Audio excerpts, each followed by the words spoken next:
All right. Hello everyone, and welcome to yet another exciting webinar from the Change Leader series, BreakFree. Today we will be looking at why and how to build a test platform, the new Realism. My name is Dinakar, and I'll be the host for today. Before we get started, I would like to go over a few housekeeping rules. Your line is currently muted. However, you can submit your questions during the webinar through the chat option at the bottom of the screen. We will answer your questions as part of the Q&A session at the end of the webinar. Please note that this webinar is being recorded, and we will send out the link of the recording to share with your colleagues later. With that said, let me quickly share a bit about the series. Now, BreakFree was an idea that birthed out of the need for change in the testing domain. We have seen the testing industry evolve over the decades as a few change leaders took the risk and embraced change. However, we believe that this change can be accelerated at a much faster pace. And so we took the liberty of identifying and inviting a few change leaders who are breaking the mold and embracing change to see the QA industry evolve. And that became what is now BreakFree, a change leader series. Our hope is that these sessions would spark ideas in each of you to be the change in the QA industry for the better. With that, let me welcome our change leader for today, Asmita Parab. Asmita is the head of QE consulting and advisory team for USD product engineering. She carries over 17 plus years of rich experience in the quality engineering domain.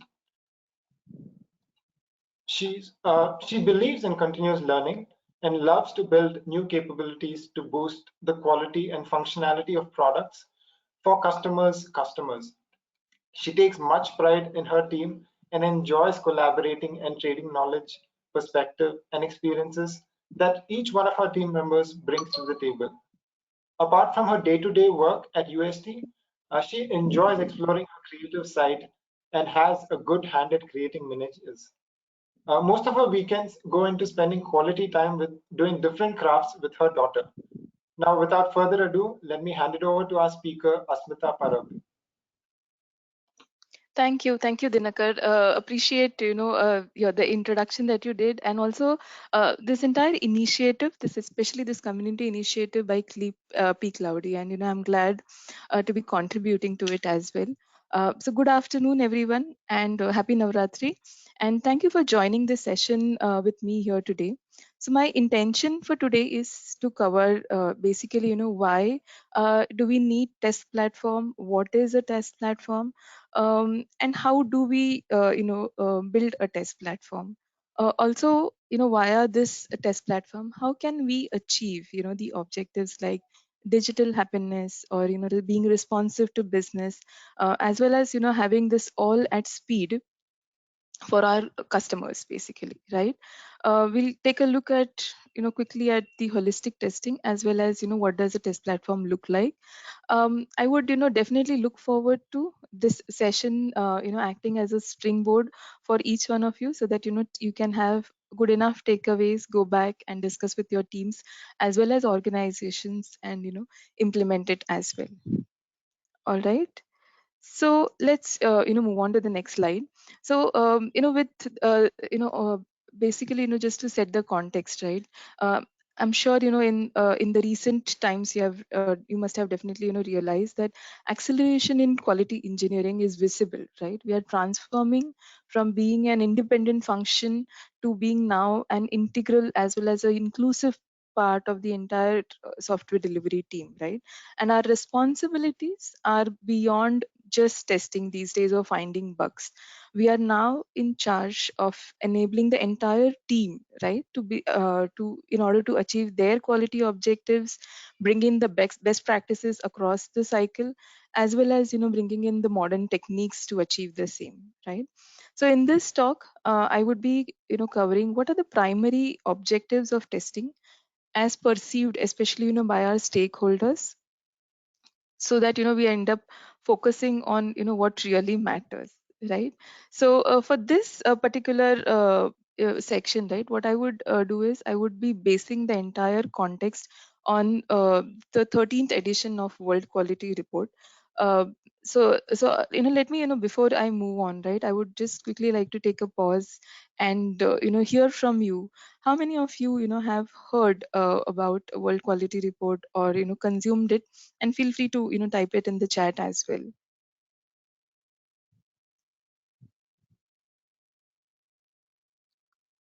I'm not sure if I'll be able to. However, I think if yes, like if your answer is yes, I'm not able to see the chat.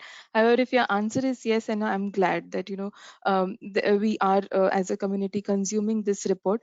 However, if you haven't, I would definitely recommend that you make it a calendar event to go through this report every year and chalk out what are the key takeaways for you as well as for your team and your organization. All right. So with this, let's take a look at, basically what is it that we need to, look for. So 63% of the respondents. So basically, in this report, what how Capgemini or how they encounter they take this report ahead is they they go ahead and meet all CIOs. They have their own questionnaire, and with that survey, they come up with their own intelligence. So 63% of the respondents said that enhancing the end-to-end customer experience is one of the most important factors of their IT strategy rather. All right. So as I said, right, agile and DevOps is continuing. Their adoption is definitely continuing, and with this there is an increased attention given to QA, right? So let's see, with respect to this ask of our CIOs that we need to enhance the end-to-end customer experience. What is it that we can look for? So organizations definitely, are keen to achieve the digital transformation, right? And in this, right, in order to, stress more upon digital transformation, I would like to, particularly quote one of the statements from a Gartner research that was published recently, that never, like for especially in context, of digital transformation, never consider digital to be the outcome, right? So for example, if I take an example that if we have a e-commerce website and say we enable that website by a cloud transformation, or we take it to cloud, right? So the emphasis is not that we have now taken the website or the entire ecosystem to cloud, but the emphasis is on benefit with respect to the efficiency, flexibility, and the entire customer experience that we have enhanced with this move. And customer experience, if I have to elaborate on it, it will be more around what is the customer satisfaction level, what is the joy every visitor experiences when they come to our websites as well as applications.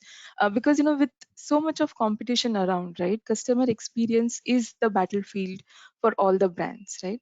So with respect to that, how is it that us as a QE team we can contribute to, right?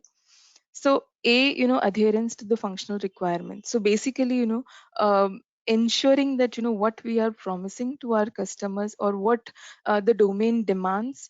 So having a completely domain centric approach and adhering to the functional requirements is one of the objectives or key objectives that we as QE team will have to fulfill.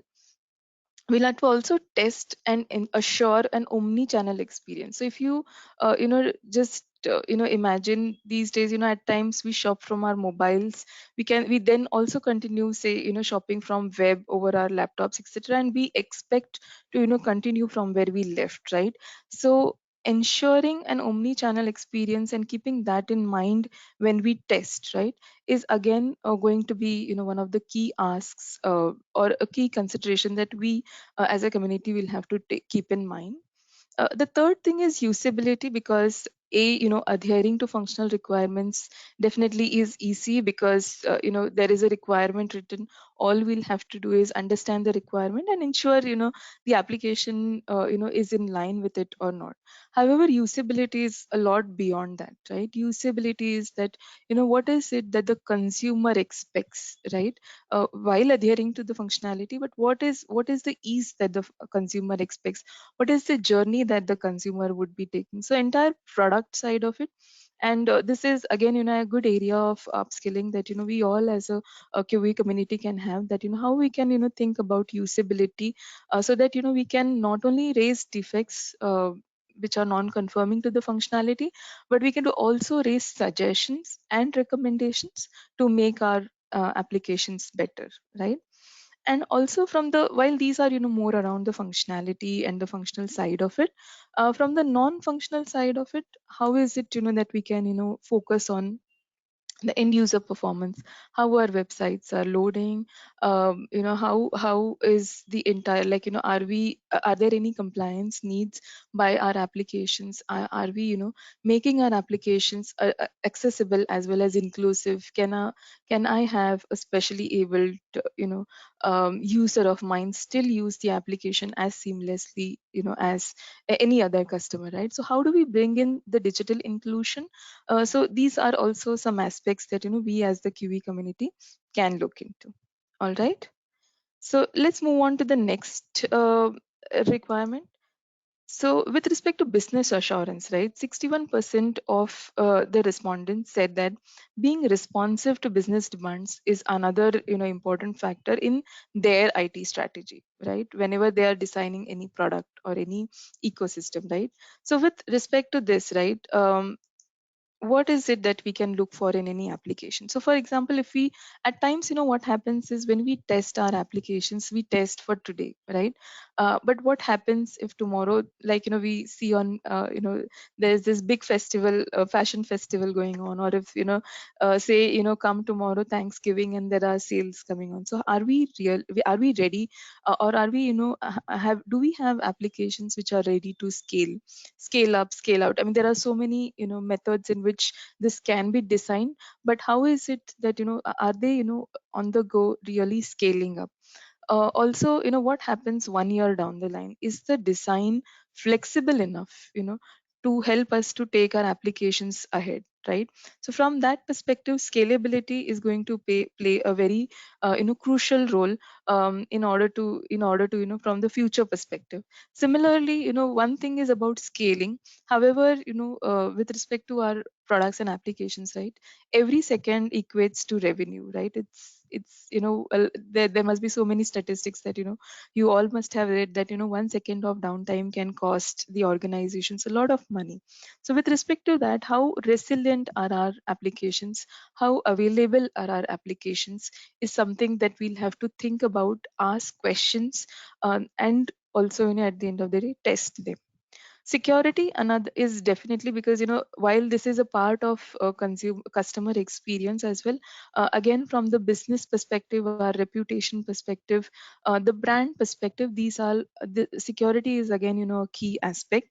It has now started to become a differentiator within the brands. It is important to assure our consumers that your data is safe and that we value your privacy, right? So this basically is what is that we can look for with respect to being business responsive to basically business demands. Now moving on, right? 61%, like time to market if, is another key, because again with the competition, right? So 61% of the respondents say that quality at speed, basically, is again one of the primary goals of quality assurance in any organization, right? And to drive this point home, right, let me quickly take a look, um, uh, uh, or rather quote. So there's a good quote that I came across in the same report, by Mr. Brandy Fitzpatrick. So he's the VP with Fifth Third Bank, and he says, and I'm sure it will resonate with with each one of you, that just in our daily lives, right, where we want and expect next day, or at times a same day order fulfillment, right, be it with respect to food, and any other materialistic aspect, right? Similarly, in business, people want their code to be delivered immediately, and that has to be good to go, right? So it means that the delivery, or the code delivery, as well as the quality, has to be at speed, right? So from that perspective, right, what is it that we can improvise on?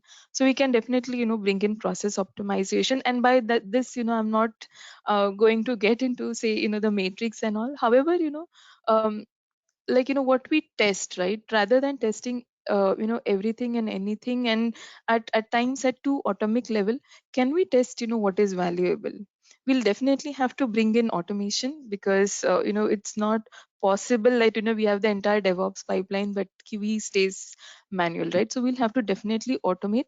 And by automation, I have specifically not written test automation, because it's not only about automating your functional side of testing, but how we can automate the entire non-functional side of it, and everything that we do, what is it that we can do to digitize, and also with quality, and automating what's valuable, rather than again, as I said, anything and everything, right?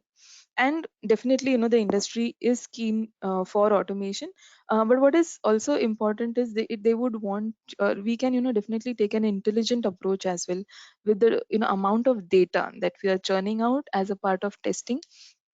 We can certainly bring in a lot of analytics that can help us in predictions, that can help us to draw actionable insights, so that the analysis itself is automated, and secondly we can take some quick actions. All right, so I hope you're with me.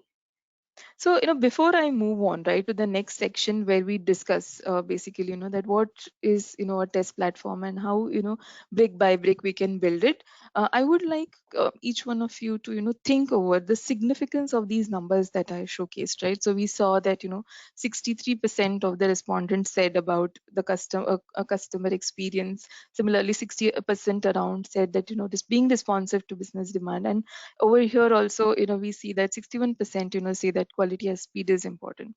So just as basically as we are traversing through the digital transformation, and as it is gaining momentum, what I would want to highlight via these numbers is that each of this factor is basically weighing, or carrying the same weightage to these CIOs. So which means that there is nothing less important or more important. We'll have to concentrate, and we'll have to as a team ensure that each and every factor of the expectations is delivered. All right, so basically let's see everything in similar light and move on. So so much for this section for sure, right? So let's quickly move on. So this basically, is our SDLC. Quickly, if I, I would not much dwell into the SDLC, but I think a cycle that any product goes to, where there is requirements, the developers developing at their end, and then we bring all the blocks together and build the ecosystem, take it to staging, and then the production, right? So from this perspective, right, let me ask you a question, and again, you can feel free. To drop your comments in the chat box. So where do you think the test team should get involved? Where is it that you would want the test team, or where is it that you feel that the test team should get involved? So just so that I don't delay this discussion, so quickly, in fact the quality begins right from requirements phase. In fact, uh, they say that it begins right from the vision itself of the product, where there is a lot of research done, and which in turn, maybe it's not that the quality team does it, but there is a lot of background work that happens, which can help us and lead to good products, right? So with respect to this, right, let's take a look at how the code progresses, and how we can contribute to testing, right?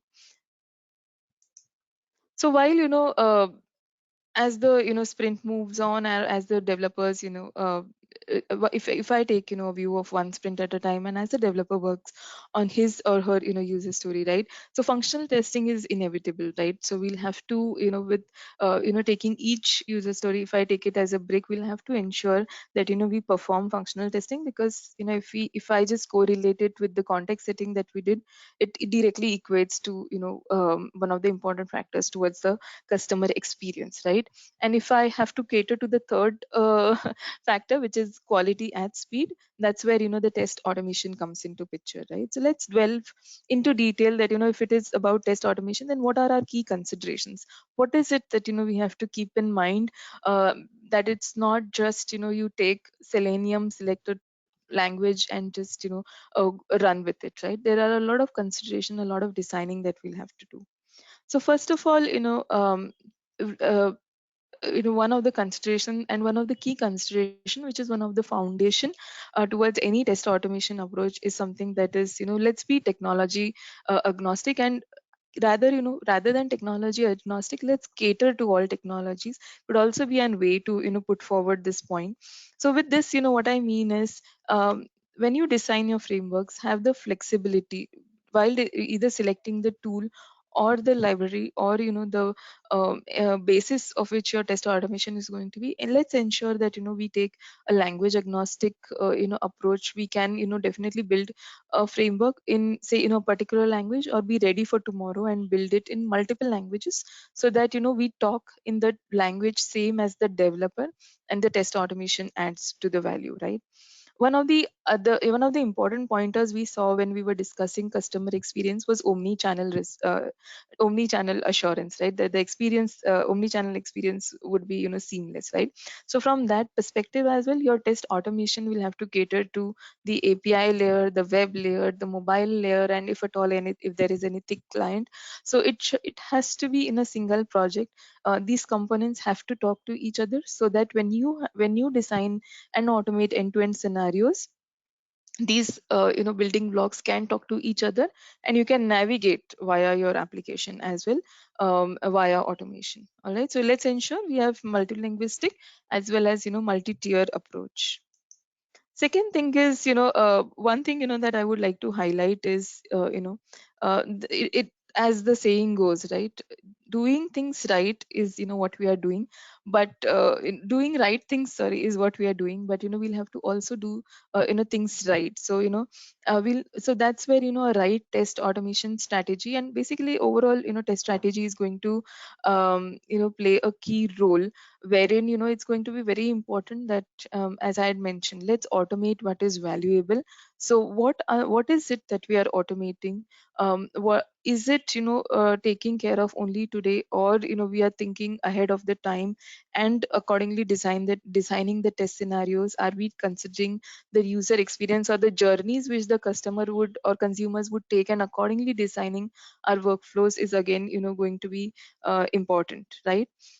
Similarly, and definitely, I think organizations these days are really keen towards test approach. But what the demand says is that they would also want for a smart approach. Otherwise, there is no end to the workload when it comes to test automation. So what's going to be also important is that we apply a smart approach towards it.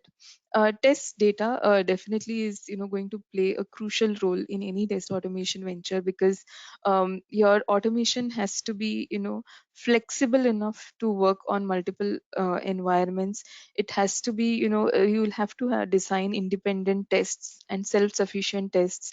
Of course, there are many strategies available within the test data space. You can generate your own data. You can take the production data, mask it, or generate synthetic data. I think and to each their own, right? Whatever is the strategy that um, supports our ecosystem, I would recommend let's go ahead with it. However, this has to be one of the, as long as it's a key consideration and you're designing your automation considering this pointer, I think we should be well taken care of from the future perspective. Also, why another reason why test data is going to be important is so that you don't run your tests with the same data, because it's, as they say, the pesticide paradox, right? If you test your application with the same data again and again, there are chances that we may miss out on a certain defects, because we didn't let the situation vary, right? So hence I would say that in fact, concentrating on test data and having a strategy around it is going to play a very key role.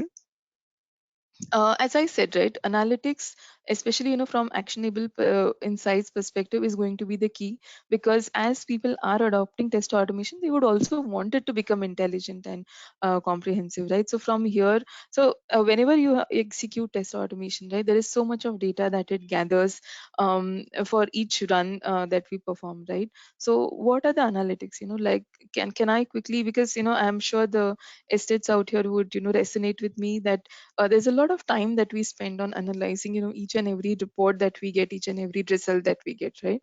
So how is it that I can say in a view get all the failures that we have?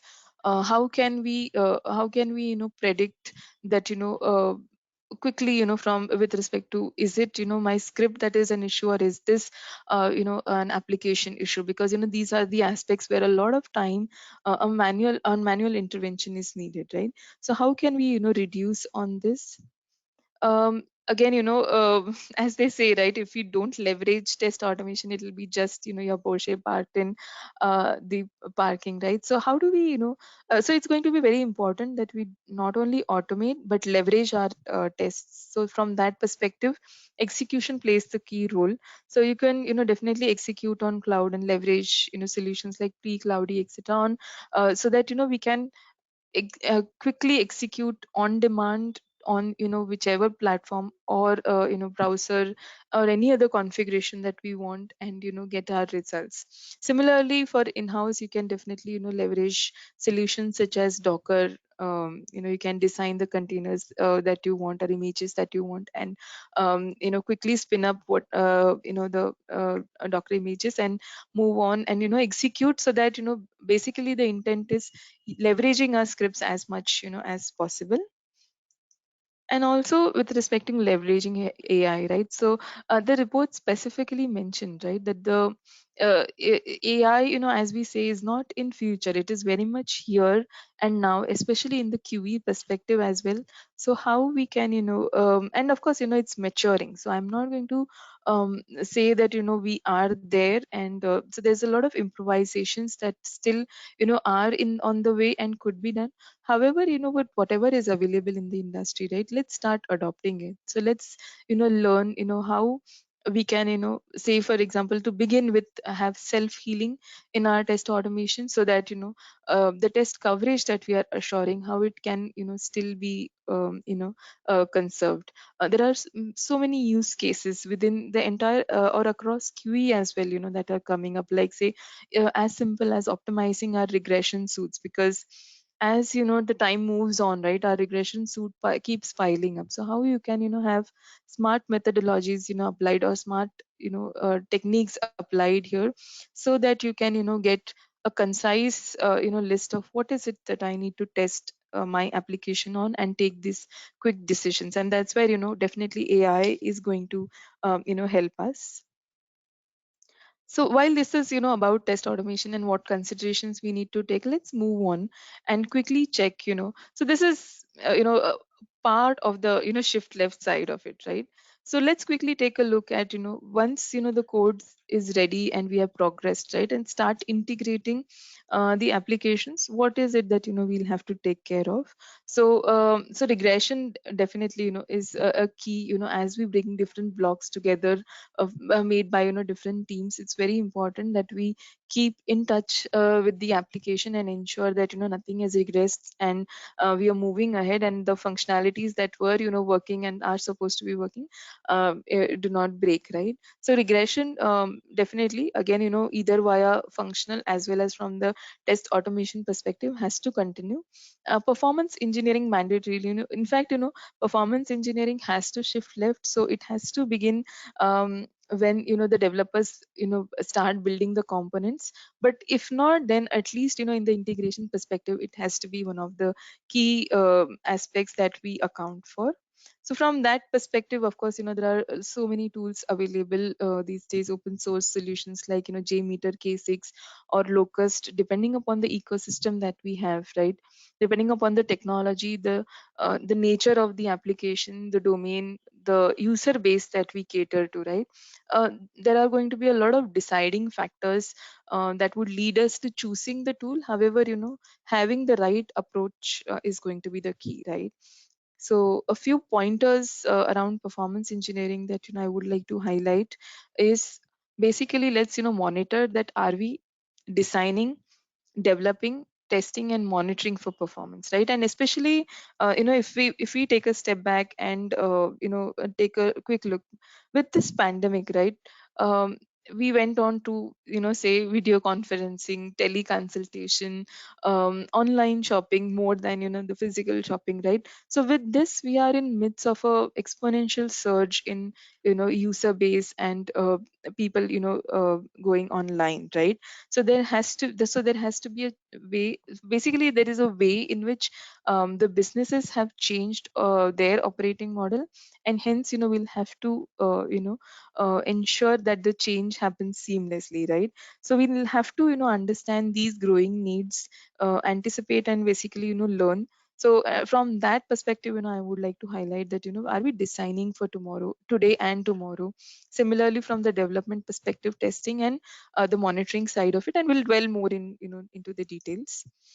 With respect to scalability and responsive, just as I had mentioned earlier, that are our is our application scalable not only for today but for tomorrow, and with respect to be it the server side of it or the front end side of it, is it responsive enough to our needs, different situations, different network conditions, etc. So there could be so many permutations within the performance space, which is again where we'll have to wear the hat of customer experience, that what is it, or where is it that my consumer is, and am I catering to each and every situation or different situations that my consumer would be in, right?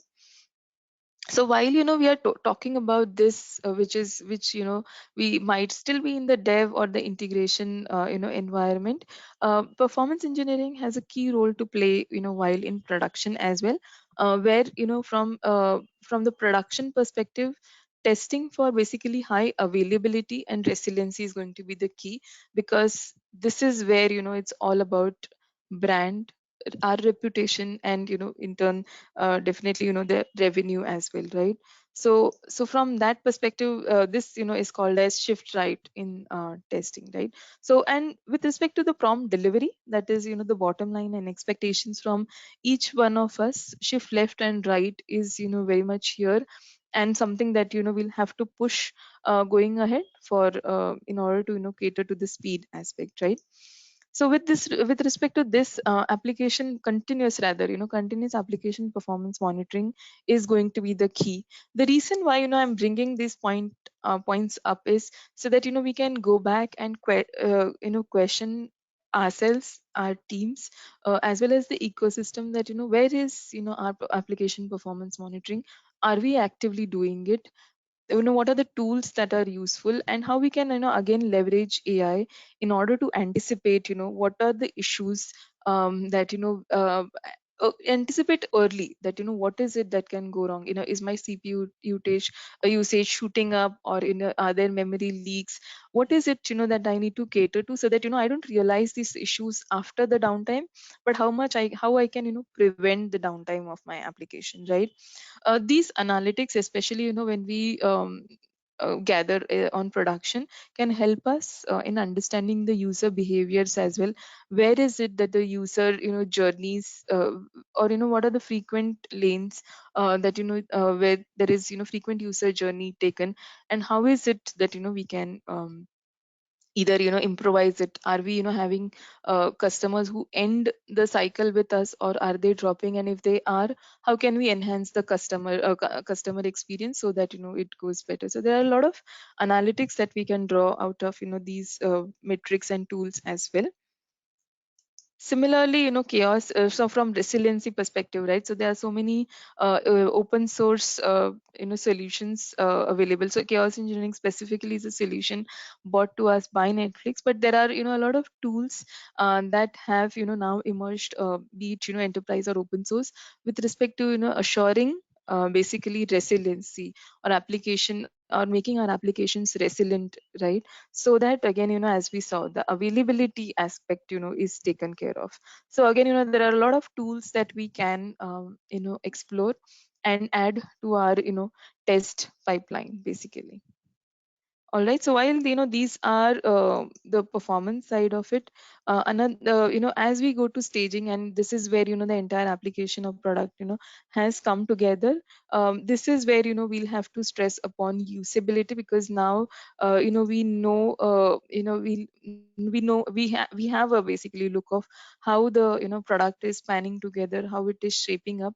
So how we can take care of the accessibility needs, how we can ensure that our application, if it is catering to multiple geographies or locales, is it tuned to multiple geographies and locale. Do we have seamless experience, say if I open Amazon either from India or from US, do I still have the same experience and the functionalities, right? So these again are going to be the key aspects. And as well you can augment it from the perspective of measuring end user performance. If your application is, say, catering to a consumer facing, like if it is B2C, you can definitely look into that. Are there any other best practices? And there are tools which give you a score of what your best practices are, what is your SEO score, how can you improvise it, so that at in turn, right, your hits or your reach to your consumers increase, right? And there are definitely again a lot of libraries and tools available which you can adopt. All right. And last but not the least, security assurance. As we said, right, privacy is very dear to each one of us today, and assuring that um, is going to be again one of the make break kind of a decision. So a few key considerations from security perspective is, so I would not only say that say Zap or Veracode and tools like that is the answer, but let's shift left here. Basically, or there's there's a good term coming up towards the end of this particular section. So attack intelligence. So so I'm sure you must have heard about threat modeling, where you anticipate the risks, where is it that you can be compromised, which are the directions from which you can be compromised from, this and that, right?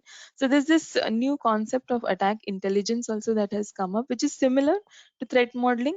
But what's a threat modeling answered the question as to what could happen to me, right? Whereas attack intelligence is being, of course, anticipating what could go wrong or what could happen to me. So by me, I'm saying as a consumer or as the product, right?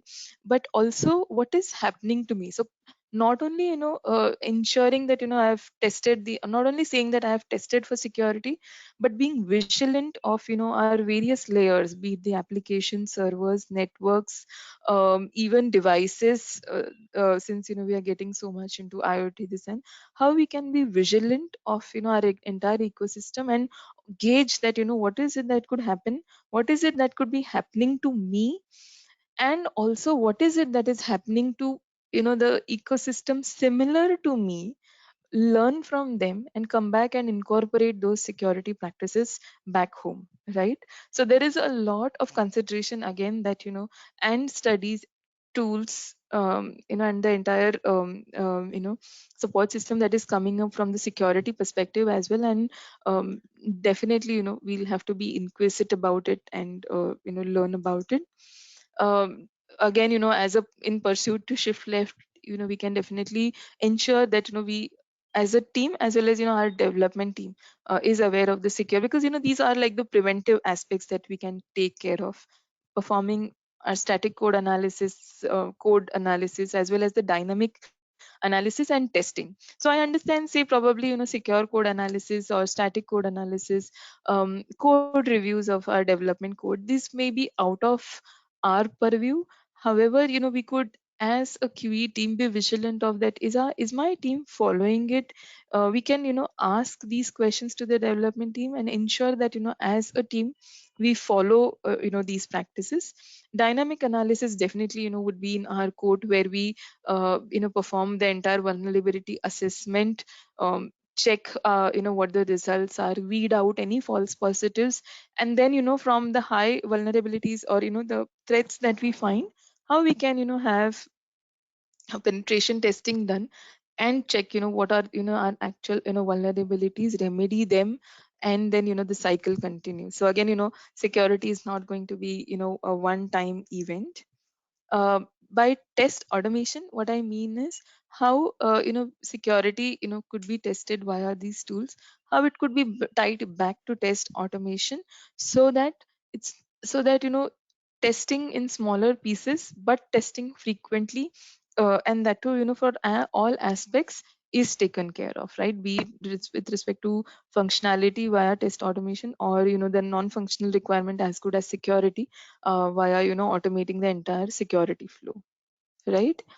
And shift everywhere is the term. So so I think safe shift left has definitely been for a long time, and we can see that the shift right, like basically being vigilant and testing in production, is here. So with security, shift everywhere is again going to be the key, and the terminology that we'll have to get used to, and the idea that we'll have to get used to.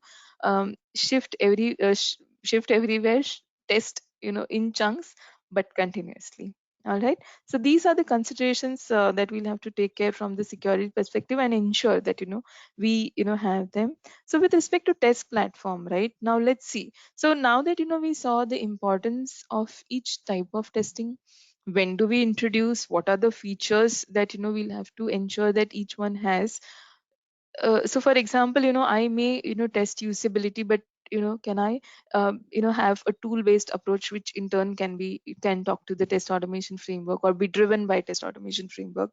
Can I integrate my security testing with our test automation framework, so that when as I develop, right, and as I bring these pieces together, how can I trigger my pipeline in such a way that I may have gated checks, like if my test automation works clearly, let's go and test for performance. If performance gives me a green signal, can I now test the other aspects like usability, security, etc., right? Application performance monitoring, that's why it's a standalone piece. It would be continuously something that we would be looking into and continuously on. Similarly, the testing something like resiliency, right? So how we can have automation of all this, and how it can be enabled by the entire DevSecOps pipeline, is going to be the key, and is the test platform that we can have. So I think with this, what I would definitely want to stress upon is that let's build these building blocks, or these components in our in our day to day, basically approach that we take for our testing, and enable it by DevSecOps, and have a platform of our own. Okay. So with this, I would like to say that I would like to definitely, I understand this information could feel a bit overwhelming, because there's definitely a lot to do. So Rome wasn't built in a day, and I would like to extend the saying also by that Rome wasn't built in a day and by one person, right? So we'll have to come together as a team, give it a time, and watch for our platforms to or our approach to slowly move towards a platform and take a shape of a platform, right? So we'll have to gradually get there. However, the intent has to be definitely with us, and that's something that my all that is something that I wanted to share with you all today. And one interesting part, which it's a bit sensitive, and that's something I didn't highlight in my presentation earlier, is one of the asks from the CIOs is also about having the right testing talent at the right time. So from this perspective, right, and in order to quickly summarize, like if I quickly summarize customer happiness or digital happiness, as they say, ensuring business and all of this as speed definitely is our are our key objectives, and something that we'll have to definitely adhere to and ensure that we enable. However, also it's incumbent on all of us that we invest into, or we are in line with the industry, we invest in knowledge, we maintain this entire momentum so that the comeback of QE that we have seen recently, it continues on its course. All right. So with this, I would come to the end of my presentation, and if there are any question and answers, I'm open to it.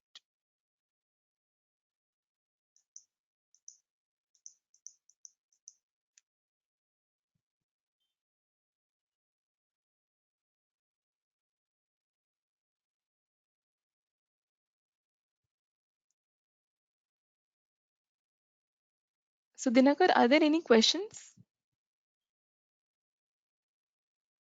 Okay, I'm not able to see the chat. Yeah, I'm just waiting for a few minutes so that people have enough time to type in their questions and send them Yeah. across.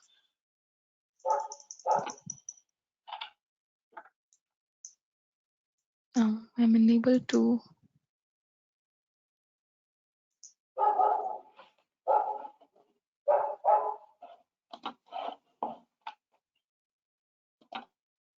Okay, here are a few questions. This question by Mhm. Varun is, what is your opinion on low-code or scriptless test automation? Okay. So, I mean, definitely, when I say that, so when we highlighted on test automation, right?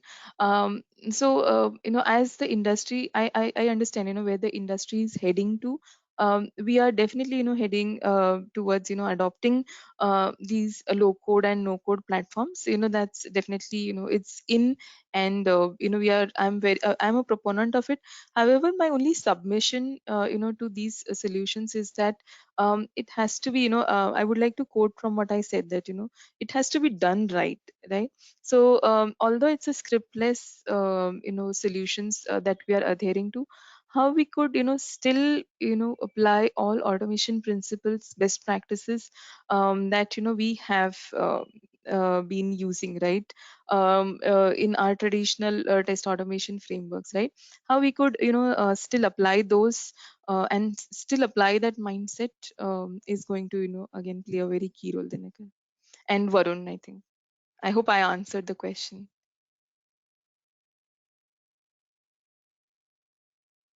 Thanks, Asmita. Few more questions rolling in. Just okay. This one is more about a preference, but yeah, is there any? This is by a question from Diana. Is there any language of preference for these tools that you're talking about? No, not per se. What I would say is that, at times, it happens that, we tend to go by, the language that, we as a QA are comfortable with. However, with the traditional approach of test automation, what I recommend to my teams is speak the same language as your developer. I think so that, it again becomes an inclusive activity also, because I think we also have a responsibility towards the inclusion, right? So we'll have to basically talk the same language as the developers, so that so that's my only ask. So, and that's why I said that, be ready for multilingual test automation, or be ready to learn multilingual test automation, so that you can cater to different products and ecosystems. Right, right, right. Yeah. Just a couple more questions, Asmita. Uh, Mm-hmm. so this one is in terms of use case. Okay, can you elaborate a few use cases of AI in testing? This is a question from Use Smriti. cases. Yeah, Mm-hmm. use cases Mm-hmm. of AI in testing. Right, right. So, so from that perspective, right, from what I have seen, and I think, this is something that, we are also dwelling into a lot these days, that, how AI could be applied in QE. So, so of course, the tools that have come up, right, all the tools, they have, quickly, adopted. So right now we may not be, leveraging AI, but at least, the smart algorithms, have been, definitely applied. So, having, self-healing, or self-healing of testing is one of the application. If I shift left, or if I shift ahead, right, in the cycle, the example that I had given, right, that we tend to write a lot of test cases, and a lot of team members, so every team has a lot of members, each one write test cases, and over the time the duplication starts cropping in, the redundancy starts cropping up, right? But at the end of the day, we'll still be left with, say, a huge number of test cases. And since it's a black box, it's going to be very difficult to say that it's okay not to test this, or so we still end up testing the duplicate flows as well, right? So this is where another aspect of basically how we can have AI to go through our test suits and help us to find these duplicates. How we can have AI to say find what are the duplicate defects. Can we start classifying the defects, say, into and the nature of the defects? Can I classify automatically what must have been the root cause of this defect, so that we again derive some actionable insights out of um, these models, or solutions that we make out. And again, I think performance engineering, so the report also said that performance engineering again is going to be a discipline where AI could be applied the max. So I would look forward, like definitely anticipating the issues and user behavior, but I think that would be an interesting space to watch out for. Yeah, yeah, I'm sure. I'm sure. Uh, just one last question, Asmita, Sure, before I let sure. you go. This is from Smita. So she's asking, does performance apply to applications meant for internal audience? Yeah, let me repeat that question. Um, yeah, Does yeah. performance Okay, go ahead. apply to applications meant for internal audience? Right. So I understand, and at times, there are so many times, where we face this resistance that, I'm supposed to, have this application only for, internal audience and this and that. But I think, be it the internal customers or your external, right? Assuring that experience is, going to be the key, right?